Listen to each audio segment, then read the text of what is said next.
You're listening to Self-Conscious with Chrissy Teigen, an Audible original podcast. Join me as we explore the cutting edge of health, wellness, and personal growth with the world's leading experts and thinkers. From inspiring stories to actionable insights, our conversations aim to help you lead a healthier, happier, and more productive life.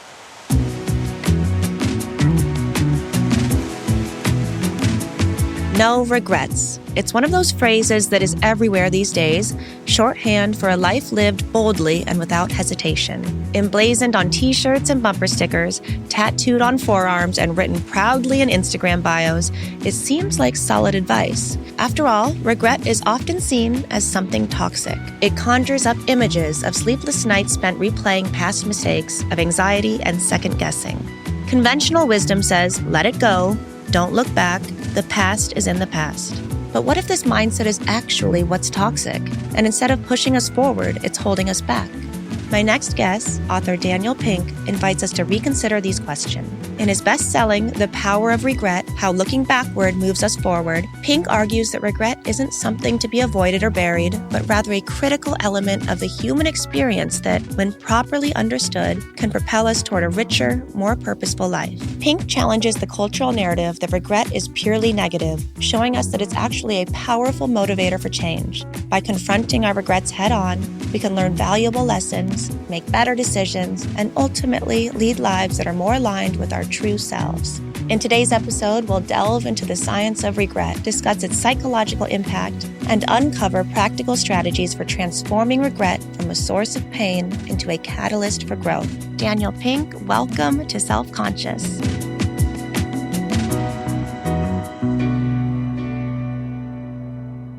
Why do you believe regret is such a universal human emotion, and what does that tell us about its role in our lives? Well, first of all, let's establish that regret for you, for me, for everyone is one of the most common emotions that human beings have. We have all kinds of evidence of this in 50, 60 years of science.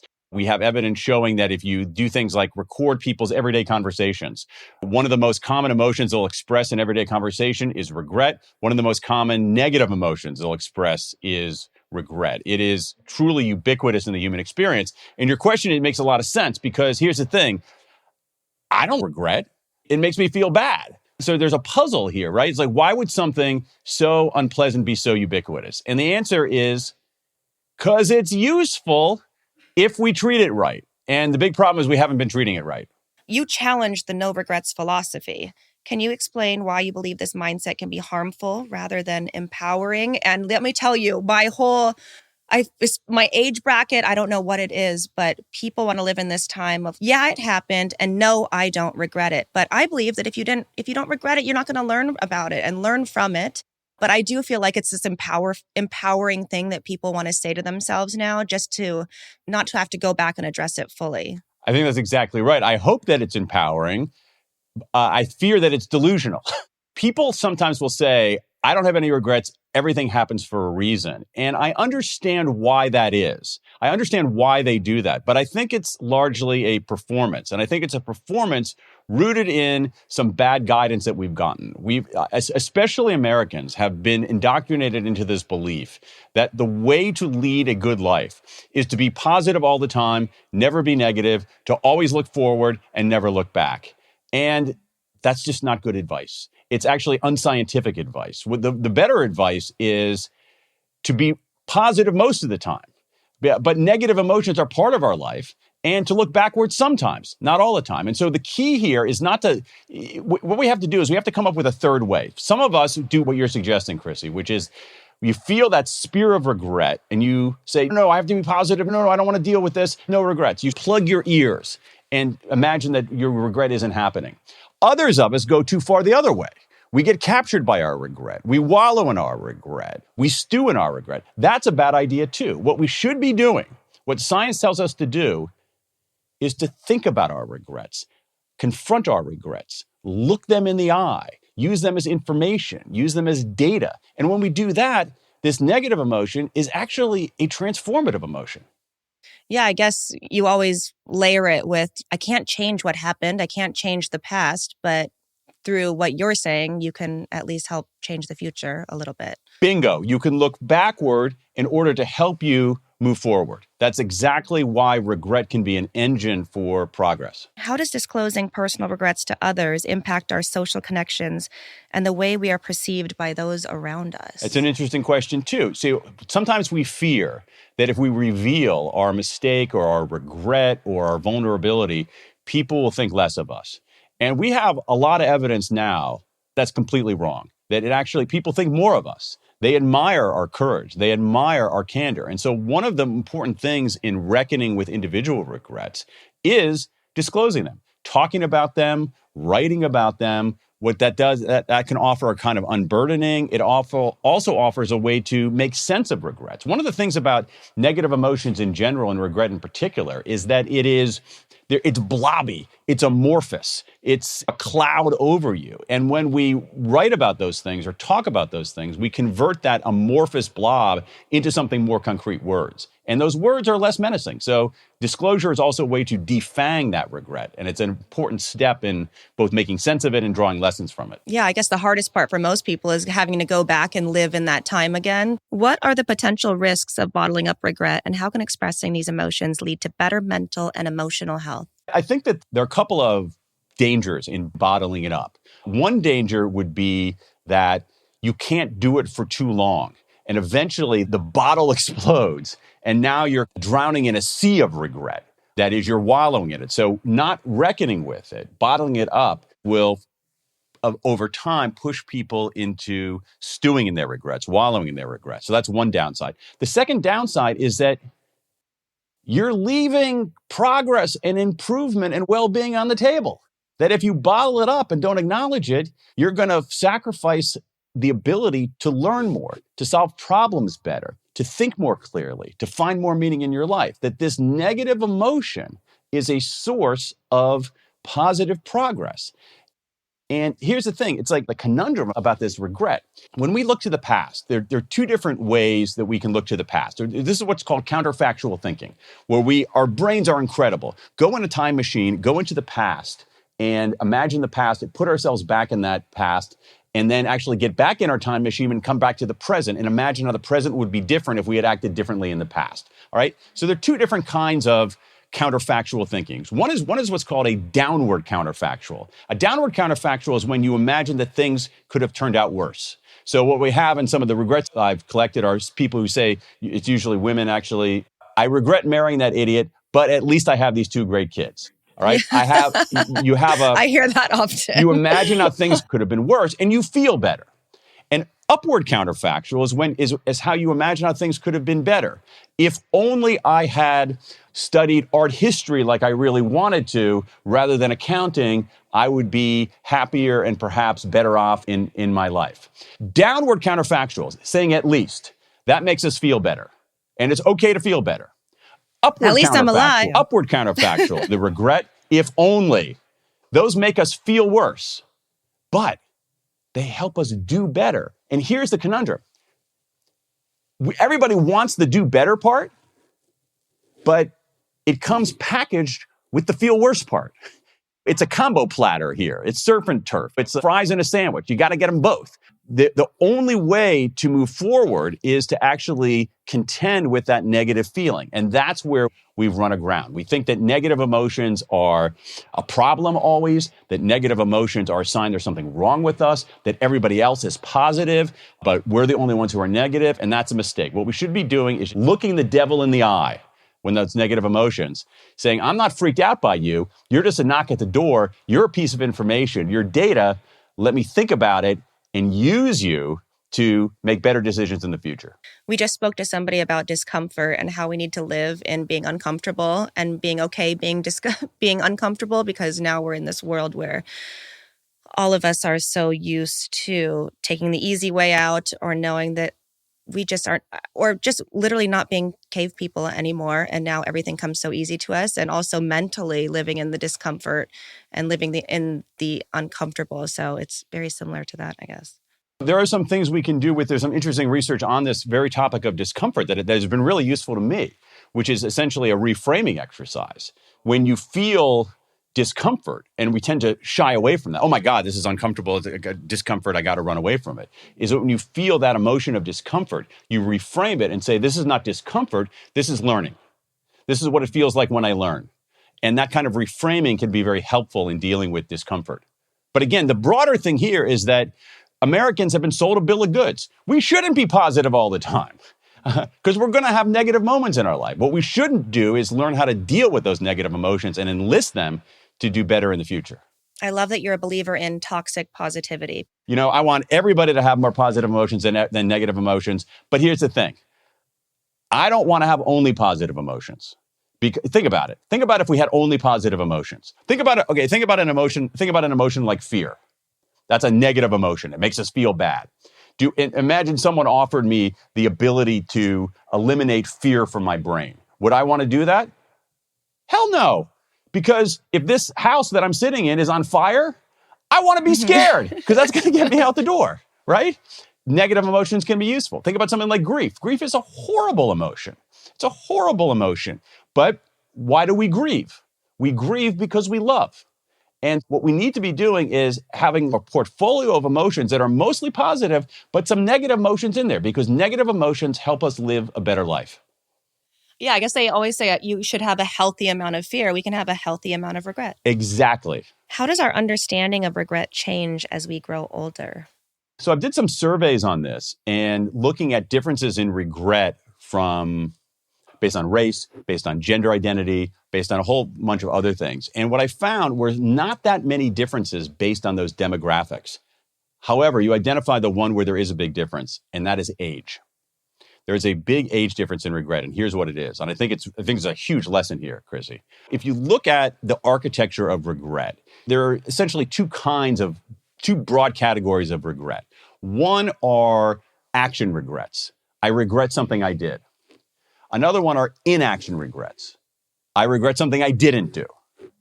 People in their 20s tend to have equal numbers of regrets of action, things I did, and regrets of inaction, things I didn't do. But as people age, in their 30s, it's more inaction than action. As people age even more, 40s, a lot more inaction than action. When you get to my age, 50s and beyond. Wow. The inaction regrets outnumber the action regrets by about 3-1. Over time, here's the punchline here. Over time, what we regret is what we didn't do. We didn't reach out to a friend. We didn't tell somebody we loved them. We didn't ask somebody out on a date. We didn't start that business. We didn't go on that trip. We didn't speak up for something that mattered to us. Over time, what sticks with you are the inaction regrets. How did the findings from the World Regret Survey shape your understanding of regret? And did you have any surprising insight? So the World Regret Survey was this. That I set up a website called World Regret Survey, where I invited people around the world to submit their biggest regret. And as I mentioned a moment ago, we have a database now of over 26,000 regrets from people in 134 countries. It's really extraordinary. These little kind of mini stories of people's lives. It's breathtaking in many ways. It's like chicken soup for the soul. Except that it's a very bitter chicken soup. Among the things that I guess the biggest surprise, to answer your question directly, is how universal the regrets were. So that if I were to show you this database and block out the field for where it came from, I don't think you could tell whether the regret came from Milwaukee, whether it came from South Carolina, whether it came from Argentina. That around the world, people seem to have the same 4 core regrets. What are those 4 core regrets? As I mentioned, we have these foundation regrets, if only I'd done the work, the boldness regrets, if only I'd taken the chance, moral regrets, if only I'd done the right thing, and finally, the connection regrets, which are, if only I'd reached out. And how do they influence in an ideal world, the way that they would influence our decision-making is in 2 ways. Number one, it clarifies what we value. That's really important, that these regrets, if we take them seriously, they clarify what we value, and they instruct us on how to do better in the future. Hey, it's Chrissy. Feeling today's conversation? Dig deeper with today's guest and hear more from all our groundbreaking guests on Audible. From bestsellers and new releases to podcasts and Audible originals, discover the next step on your journey. Go to audible.com/Chrissy on Audible.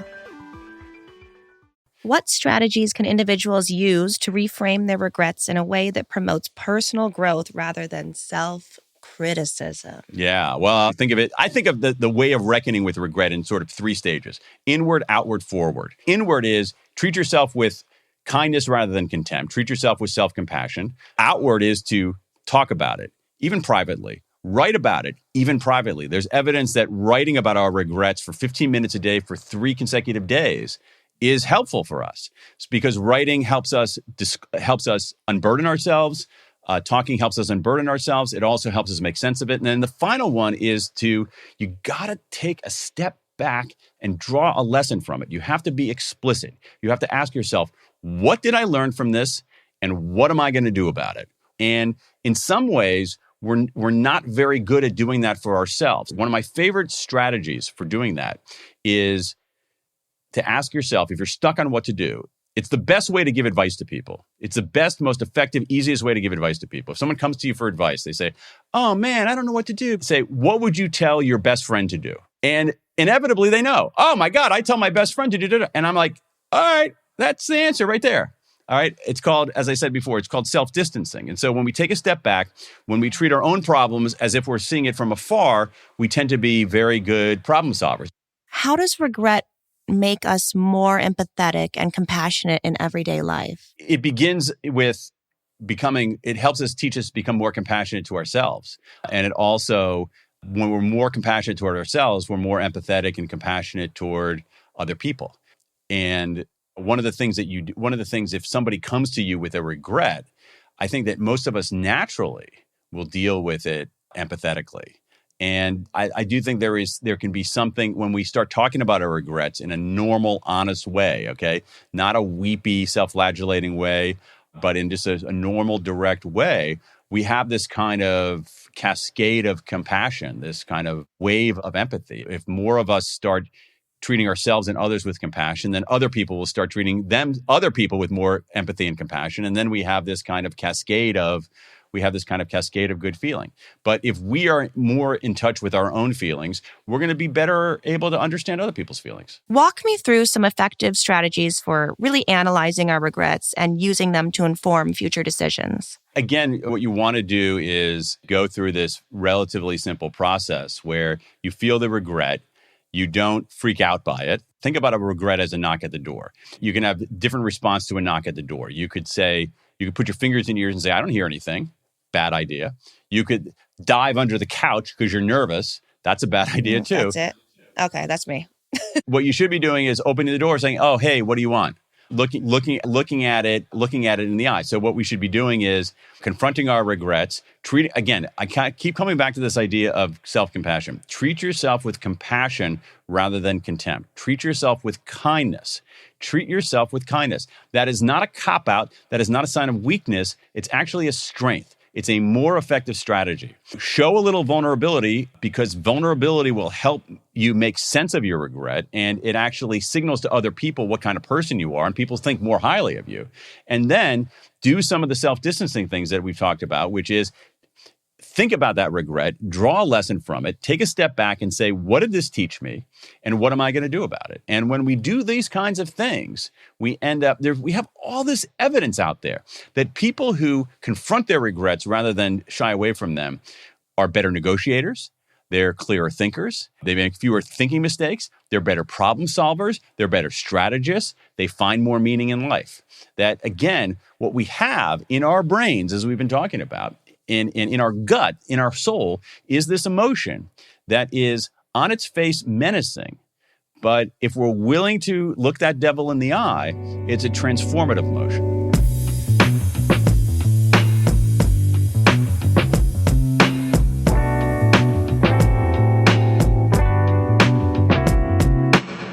And now for the toolkit. Each episode, our guests distill their expertise into practical and actionable insights. Today, Daniel Pink teaches us strategies for making regret a positive and productive force in our lives. This exercise is called a failure resume. Now, all of us have resumes. We have a list of all of the accomplishments and accolades and things. They sparkle, they make us look good. A failure resume, which is an idea from Tina Seelig at Stanford University, is the exact opposite, where you list your failures, your screw-ups, your setbacks, your mistakes. But you don't stop there. What you do, and we can do this together, Chrissy, is you can pick, say, 3 of your failures, setbacks, and mistakes. You list those. Then we can go through and say, what lesson did you learn from them? List what are you going to do about it? If you're like a wonky person like me, you can do it as a spreadsheet. You can list like 5 mistakes, screw up, setbacks in one column. You can list the lesson you learned from it in the next column. And in the final column, you list what action you're going to take to deal with that. How broad is it allowed to be? Like, would I be allowed to say being a people pleaser? Or No, should it be a situation where I was a people pleaser? Or exactly the second one, okay. Definitely. Think about an action or inaction where you screwed up. You either did something you shouldn't have done, or didn't do something you should have done, or didn't do something the way you should have done it. I guess I have a big regret that there was actually a White House Correspondents' Dinner where I was surrounded by really influential, amazing, smart people, and I drank way too much and made an ass out of myself. And I just feel like that must be the only way they imagine me now, even though it was a really long time ago. So that's your failure, your screw up. So again, what I would suggest to you in general is to treat yourself with kindness rather than compassion. Who among us has not drunk too much and said stupid things? Nearly everybody who's not a teetotaler has done that. Mm-hmm. But so what lesson did you learn from it? Tell me what lesson you learned from that. That I don't need to drink to think that I'll be funnier or better or smarter, obviously. And that I don't want to drink when I go to events like that, because the regret is it doesn't compare to easy one. What I get out of it does not compare to the amount of regret. Yeah, exactly. So the lesson, I think, is pretty straightforward. So the failure is I drank too much at the White House Correspondents' Dinner and made an ass of myself. The lesson is don't deal with what seemed to be high-stakes situation by bombing yourself with alcohol. That's the lesson. And then what are you going to do about it? So what's the next kind of high-stakes situation that you're gonna confront? I'm going to go to it again, and I'm not going to drink. Bingo! There you go. Next time you go to that kind of event, you're gonna have 1 drink, or 0 drinks. And so that's the kind of thing. So here's the thing: you could say, obviously, it bugs you, and you could say, "Oh, no regrets." That's a bad idea. You could say, oh my God, I'm the biggest idiot. I'm a horrible person. That's a bad idea. What you should be doing is confronting it. And a failure resume allows you to do that. List the mistake, list what you learned from it, list what you're going to do about it. Is there another one? It's probably that I wish I had confronted an abuser of mine by going to my parents or telling somebody, and therefore maybe helping other people along the way. The regret is that you didn't speak up when you were younger in the face of abuse. First of all, again, that's another one. It's a perfect example of why one needs self-compassion, because in that kind of situation, you should treat yourself with kindness rather than contempt. That is completely unworthy of contempt. So what lesson did you learn from that? That's the hard part. I don't know if I learned a lesson. It's just that I think you did. What lesson? I think you did learn a lesson from it. In the situation that I was in, I didn't want to worry my parents or put anything on anybody else. So the lesson, I just live with the regret. I don't know if I've learned a lesson, honestly. Really? Let's move to the third column, which is, what are you going to do about it? But I'll ask you that question. Let's use the self-distancing technique. If your best friend came to you with this regret, what would you tell that person to do? Follow her heart with it and know that you don't owe anybody anything, and whatever is going to make you feel better. Bingo. Ugh. I don't know if you necessarily have to undo that one. Basically, the regret is that you didn't speak up, understandably, in the face of abuse. The lesson you learned is that it's important to speak up in the face of abuse. I'm not saying that it's necessarily a good idea to go back and blow the whistle on that. It might be. I don't know enough about the facts there. But I do think that the lesson that you've learned is that the next time you're in a situation where you have the chance to speak up, especially now where you're not that person, you're not a person without power, then you actually have an obligation to speak up. And actually telling your story about speaking up is a way to cascade that lesson to other people. So I think that the lesson is speak up in tough situations, even when it's uncomfortable. But the lesson for you is that the next time you are in that situation, say something, speak up. This exercise is called 90-year-old me. And one of the things that's interesting as a way to make better decisions about our lives is to use our brain's incredible time travel capacities and have a conversation with someone who you haven't met yet, but who cares deeply about you. And that's the you at age 90. So if you're at is there a decision that you're trying to make or regret that you're trying to make sense of right now? I really do have a huge regret that I didn't publicly speak up when I knew there was a large injustice happening in the world. So that's a regret. So now the question, you're looking for guidance on what to do with that regret. All right. And imagine having a conversation with 90-year-old you. Imagine talking to the Chrissy who's 90 years old. Imagine having that conversation. Yeah. What's she telling you to do? Is she telling you to beat yourself up over this? Or is she telling you something else? 90-year-old Chrissy would give her grace and extend her kindness, not be judgy. What advice would you give her? Always stay true to yourself. Bingo. The point of this exercise about 90-year-old you is that when we want to use our brain's incredible time travel capacity. When we go forward in age to age 90, we realize that most of the decisions we make don't actually matter all that much. That we make lots and lots of decisions in the course of a day, a week, a year, but most of them don't matter that much. But some of them matter a lot. Your 90-year-old self is not going to give a shit about what color car you bought this year. Your 90-year-old self is not going to care what you had for lunch today. But your 90-year-old self is going to care about whether the next time around you spoke up for injustice. The 90-year-old you is going to care about whether you reached out to somebody whom you cared about and whom you loved. The 90-year-old you is going to, if you have to have a conversation with a 90-year-old you, and in the rest of your time, you don't act boldly and try stuff, the 90-year-old you is not going to be happy. We can have a kind of an imagined conversation with our future selves. And our future selves are interesting because we don't know them. They're a stranger, but they actually care a lot about us. And ultimately, I think the lesson of this 90-year-old you exercise is that many of the decisions we make on a day-to-day basis don't really matter that much. Good enough is fine. But there's certain things that matter a lot. So get those right, or else 90-year-old you is going to be pissed. Oh my God. Yes. So this exercise is called, this is a good business exercise. It's a good family exercise. It's called a premortem. And it comes from a psychologist named Gary Klein. And a premortem is, think about a postmortem. A postmortem is when the body dies and we try to figure out how the body died. A premortem is that when we do that in advance. So let's say do you have a big project coming up? I do, yes, a complete redesign of my Cravings brand. You're going to do a redesign of the Cravings brand. Yes. Okay, here we go. Here's what I want you to do. We're going to keep using that mental time machine that we have. A premortem is this. You go forward in time. It's a year from now. And the redesign was a complete failure, a complete abject disaster. You're a year from now. It's a colossal failure. Mm-hmm. Tell me what went wrong.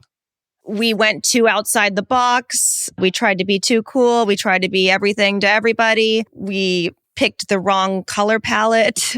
Our recipes weren't good. I could go on forever. But that's excellent. But that's really excellent. So that's what we're doing. We're imagining it's a complete failure a year from now, all right? So you said we went too far out the box. We tried to be too cool. What was the other one? We weren't simple enough? We tried to be everything to everyone. Okay, that's a really good one. We tried to be everything to everyone, all right? So you're going forward in time, all right? Again, it's a premortem. It's not a postmortem as you can take a dead body and figure out what the heck happened. A premortem, you're doing that in your head. You went forward in time. You just told me 3 ways this thing could go wrong. Yeah. 3 ways this thing could go wrong. All right? So you have that. You have a list of what went wrong. Now, get back in your time machine, Chrissy. Uh-huh. come to the present. Don't do those things. Yes. All right? Word, that's so good. But it's really helpful. It I do really a is. premortem on every big project that I do, because at some level, we don't know everything that's going to go wrong, but we have a sense. For me, I think the revelatory thing here on a business level is your admonition to not try to be all things to all people. So thinking about that now, imagining yourself in the future, doing that premortem, and then coming back to the present, you can have that in your head. Say, you know what? Our job is not to be everything to everybody. Our job is not to try to be too cool. Our job is not to go too far out of the box because people want to understand what the heck we're talking about. And so this exercise, imagining how a project went south on you in the future and then coming back to the present and not doing those things I'm surprised that every team doesn't do this for every project. It's like such common sense now that you said it, but I would have never thought about that. I think often my spaceship will travel to thinking about everything that could possibly go wrong, but then it doesn't return to Earth and understand that we haven't done those mistakes yet. It's a round trip, man. Take a round trip, not a one way.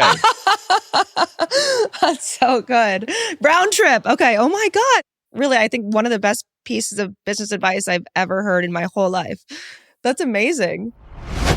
Daniel Pink, I want to thank you for joining me on Self-Conscious. It was wonderful to talk to you. And my God, I have a lot of good takeaways from this. So thank you so much. Thanks for having me. It's been a pleasure.